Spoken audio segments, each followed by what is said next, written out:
This is where I was talking about the Spurs guards kind of rushing. Like, look at Steph Castle just go. He's running before Wemby even has a chance to get set. And so as a result, Jose Alvarado easily navigates the screen, which leads to a swing-swing dynamic that leads to a bad ISO. And of course, Wemby ends up missing the ISO here, the little jab step jumper over Cat. So really where this play gets messed up is Steph's got to slow down, catch, wait for Wemby to come set a screen. If Wemby comes and sets a screen, then in all likelihood, Cat's going to have to commit more to the ball handler, or you might even force a switch. Now the Knicks defense is compromised. You could probably get an open three or something around the basket, but instead that's a little execution error that botches the ball screen, which leads to the bad ISO. And as I was talking about, you're going to see lots of examples of this later in the show. I talked about this a lot last night, where cleared side spacing makes it easier to double and rotate out. When you clear the side, it just creates a weird spacing dynamic. So we get a double screen here, right? And you'll see this consistently. Whenever Wemby sees the first guard lay the wood on the first defender and he knows the screen is accomplished, he won't set the second screen. He'll slip, right? So he slips out. Success. You got Dylan Harper going downhill. But look at the spacing dynamic. Because you have the side cleared, you have Keldon Johnson and Steph Castle standing 10 feet away from each other, which leads Keldon Johnson to leak into the short corner. Now you've got these three guys kind of all standing on the same side. Keldon's not really in scoring position here. Even if he throws that pass, it's going to be pretty easy for Cat or one of these other guys to turn around and contest him at the rim. So this is the downside of running that cleared side spacing. It creates a dynamic where it's pretty easy to rotate on the weak side because of how congested everyone is. Dylan Harper ends up throwing a rifle kickback pass that leads to this bad step back three for Steph Castle. Now, this is where Steph Castle ends up drawing fouls on Jose Alvarado during this lineup grouping. Here, just another cleared side ball screen, but he ends up attacking Jose Alvarado, and because of the size advantage, he just powers through him and draws a foul. I was confused as to why they didn't go to this more throughout the game. He does end up getting one more foul on him here in a few minutes. Another simple read from Brunson that Brunson was not making earlier in the series. He drives here into the corner, and instead of trying to like force his way through or low gather or something like that, he just takes a simple read to OG Anunoby in the corner who knocks down the three. A lot better game management from Jalen Brunson in this game. Here's another one of those little battles.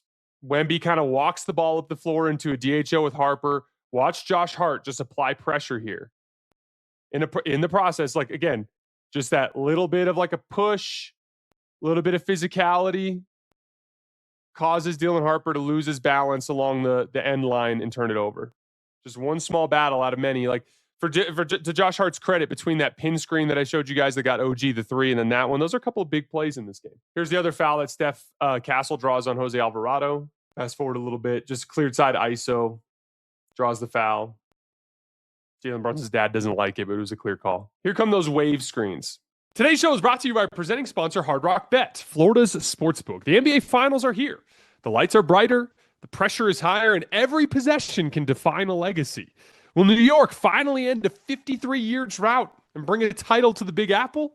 Or will San Antonio's young superstar tip off the next great dynasty run? However you see it playing out, head over to Hard Rock Bet and turn your picks into a payday. Because once the final buzzer sounds, that's it for hoops until next season. So shoot your shot while you can. And same-game parlays are the best way to get in on the action. Big teams, superstars, clutch performances. There's so many storylines to bet on. So why not stack them all and do a same-game parlay for a bigger payout? If you're ever late to tip off, don't worry. Hard Rock Bet lets you live bet all game long, from the first bucket to the final buzzer. Try your first bet on Hard Rock Bet today, and you could score $150 in bonus bets if you win. Just place a $5 bet, and if it hits, you get not only your winnings, but an extra $150 in bonus bets. And sure, Hard Rock Bet is Florida's only legal sports book, but you don't have to be in Florida to join the party. Hard Rock Bet is also live in Arizona, Ohio, New Jersey, Indiana, Tennessee, Virginia, Illinois, Colorado, and Michigan, with more states on the way.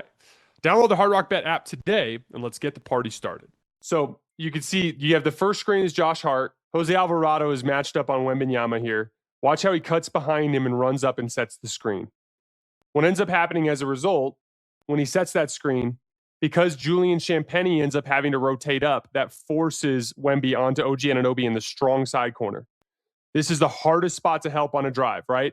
Because now, as soon as Jalen Brunson gets to his left hand, he knows it's almost impossible for Wemby to rotate from the strong side corner to a left-handed drive going back towards the basket, especially when he's got his defender pinned on his backside, because his defender effectively acts like a shield against Wemby, and he ends up getting in and drawing a foul.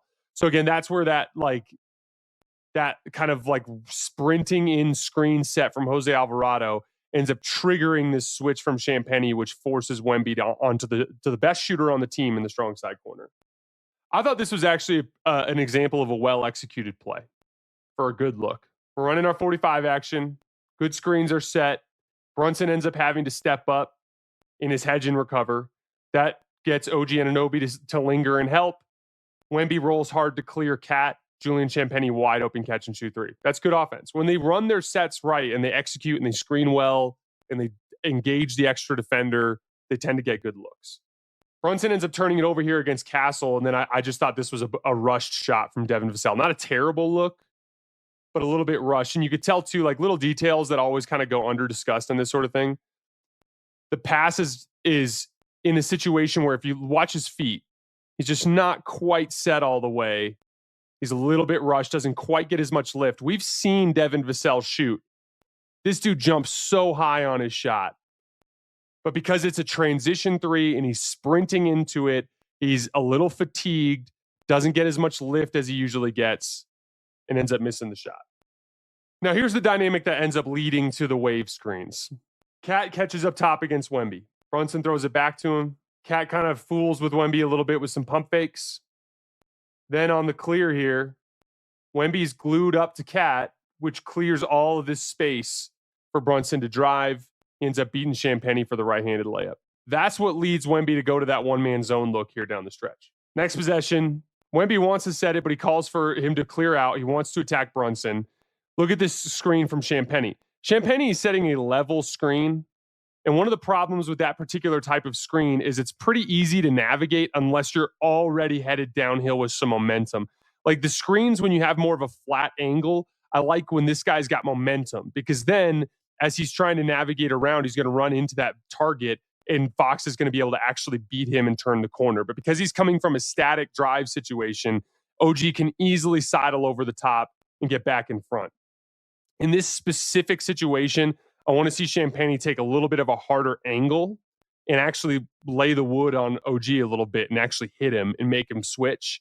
But instead, it's pretty easy for him to navigate out. He actually ends up getting a half-decent look on the step back, but I thought that was some bad execution on that play as well. Here comes the one-man zone kind of sequence. So now Wemby, after what happened on